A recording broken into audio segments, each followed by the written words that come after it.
TMC सरकार की मेरे आदिवासी भाई बहनों से भी दुश्मनी कुछ कम नहीं है। देश में पहली बार जनजातियों में भी सबसे पिछड़ी जनजातियों के लिए पीएम जनमन योजना बनाई गई है।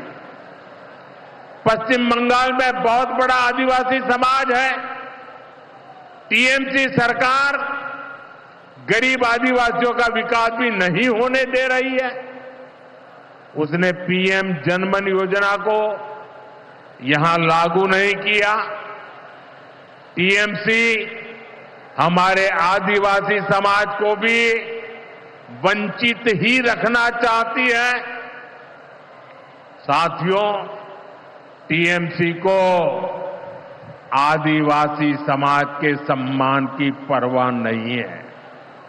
2022 में जब एनडीए ने एक आदिवासी महिला को राष्ट्रपति उम्मीदवार बनाया तो सबसे पहले विरोध करने वाली पार्टी टीएमसी थी। बंगाल के आदिवासी इलाकों की उपेक्षा भी यही दिखाती है कि इन्हीं आदिवासी समाज से टीएमसी वालों को कोई लगाव नहीं है, कोई लेना देना नहीं। साथियों, कुछ दिन पहले दिल्ली में नीति आयोग की गवर्निंग काउंसिल की बहुत महत्वपूर्ण बैठक हुई। ये एक अहम मंच होता है जहां देश भर के मुख्यमंत्री मिलकर विकास पर चर्चा करते हैं। लेकिन अफसोस की बात है कि इस बार बंगाल सरकार इस बैठक में मौजूद ही नहीं रही।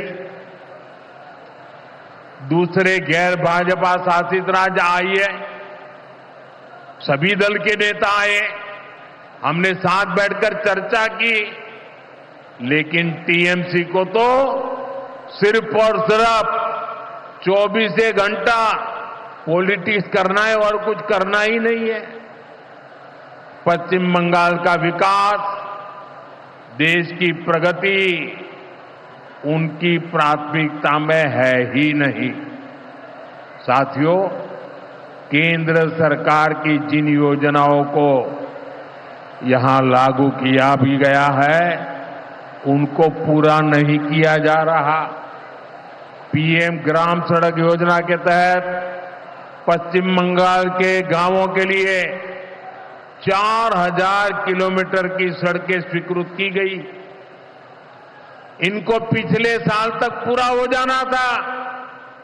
4000 किलोमीटर तो छोड़िए, यहां 400 किलोमीटर सड़कें भी नहीं बन पाई है। साथियों, इंफ्रास्ट्रक्चर के काम से सुविधाएं भी बनती है और रोजगार भी बनते हैं।